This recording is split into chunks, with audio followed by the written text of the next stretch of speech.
மயிலாடுதுறை மக்களவைத் தேர்தலில் இத்தொகுதிக்கு அறிமுகமில்லாத கும்மிடிப்பூண்டியைச் சேர்ந்த வழக்கறிஞர் ஆர் சுதா காங்கிரஸ் கட்சி சார்பில் போட்டியிட்டு வெற்றி பெற்று எம்பியாக உள்ளார்.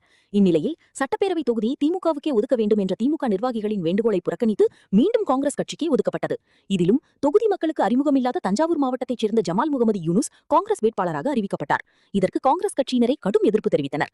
பின்னர் வேறு வழியின்றி திமுக, காங்கிரஸ் மற்றும் கூட்டணி கட்சியினர் கடும் தேர்தல் பணியாற்றியதில் 10,845 வாக்குகள் வித்தியாசத்தில் ஜமால் முகமது யூனுஸ் வெற்றி பெற்றார். வெற்றியடைந்து சான்றிதழ் பெற்ற பின்னர் செய்தியாளர்களை சந்தித்த ஜமால் முகமது யூனுஸ், முதலமைச்சர் மு.க. ஸ்டாலின் செயல்படுத்திய திட்டங்கள் தான் தன்னை அதிக வாக்கு வித்தியாசத்தில் வெற்றி பெற வைத்ததாக தெரிவித்திருந்தார்.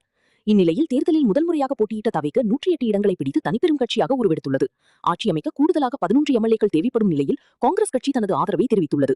இது திமுக நிர்வாகிகளிடையே கொந்தளிப்பை ஏற்படுத்தியுள்ளது. இந்நிலையில் மறையூர் கிராமத்தைச் சேர்ந்த திமுக தொண்டர் மோதிரம் கணேசமூர்த்தி என்பவர் மயிலாடுதுறை எம்பி சுதா மற்றும் காங்கிரஸ் எம்எல்ஏ ஜமால் முகமது யூனுஸ் ஆகிய இருவரையும் செல்போனில் தொடர்பு கொண்டு, உங்களை கஷ்டப்பட்டு ஜெயிக்க வைத்தோம், இப்படி துரோகம் பண்ணிட்டீங்களே, நியாயமா என்று கேட்க, எம்பி சுதா நான் நேரில் வந்து பேசுகிறேன் என தெரிவித்து செல்போனை துண்டித்தார். தொடர்ந்து எம்எல்ஏ ஜமால் முகமது யூனுஸிடம், உங்களை ஜெயிக்க வைப்பதற்காக எவ்வளவு உழைத்திருப்போம், அசால்ட்டா போயிட்டீங்களே என்ற தனது வேதனையை வெளிப்படுத்திய போது, நான் எடுத்த முடிவில்லை, அதெல்லாம் ஒரு துரோகமும் இல்லை, நேரில் வந்து பேசுகிறேன் என கூறி உரையாடலை துண்டிக்கும் ஆடியோ சமூக வலைதளங்களில் பகிரப்பட்டு வைரலாக்கப்பட்டு வருகிறது. அனைவருக்கும் வணக்கம்.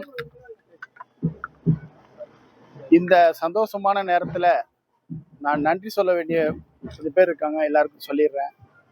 முதல்ல எங்க அகில இந்திய தலைவர் மல்லிகார்ஜுன் கார்கே தலைவர் அவர்களுக்கு நன்றி. எங்களுடைய இளம் தலைவர் ராகுல் காந்தி அவர்களுடைய ஆசைப்படி ஒரு இளைஞர்களுக்கு ஒரு வாய்ப்பு கொடுக்கணும்னு நினைச்சு எனக்கு வாய்ப்பு கொடுத்தாங்க. அந்த வாய்ப்பை மக்கள் ஏத்துக்கிட்டு அமோக ஒரு வெற்றியை கொடுத்து, நம்ம ராகுல் காந்திக்கு ஒரு வெற்றி ஒரு இளைஞர்களுக்கு ஒரு வாய்ப்பு கொடுத்தா இது மாதிரி ஒரு வெற்றியை தருவோம்னு சொல்லி அது உணர்த்தின மயிலாடுதுறை தொகுதி மக்களுக்கு நன்றி. எங்க ராகுல் காந்தி தலைவருக்கு நன்றி. அதற்கப்புறம் என்னுடைய முழு வெற்றிக்கும் நம்மளுடைய தளபதி முதலமைச்சர் அவர்களுடைய திட்டங்கள் தான் என்னை மயிலாடுதுறை தொகுதிக்கு இவ்வளவு வாக்கு வித்தியாசத்தில் வெற்றி பெற வைத்தது. அவர்களுக்கு ஒரு நன்றி. அடுத்ததாக எங்களுடைய அகில தமிழ்நாடு காங்கிரஸ் கமிட்டியோட தலைவர் செல்வம் பெருந்தகை தலைவரும் எங்களுடைய நாடாளுமன்ற உறுப்பினர் சுதா மேடம் அவங்களுக்கும் ஒரு பெரிய நன்றி.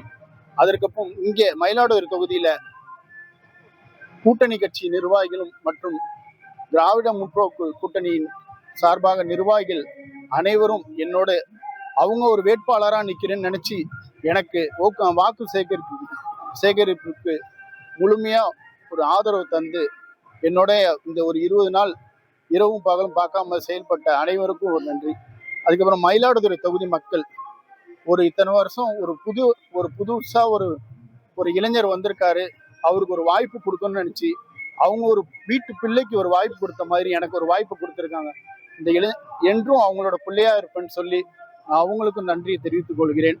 அவங்களோட எந்த சூழ்நிலையிலும் என்னை ரொம்ப ஈஸியாக அணுகி அவங்களுடைய பிரச்சனையை எப்பொழுதும் என்னோட தொடர்பு கொள்ளலாம். அதனால அவங்க வீட்டு பிள்ளையா இருப்பேன் என்ற இந்த தருணத்தில் உறுதி அளிக்கிறேன். அவங்களுக்கு ஒரு நன்றி. ஓகே, அதை அடுத்தது பேசுவாங்க. ஓகே.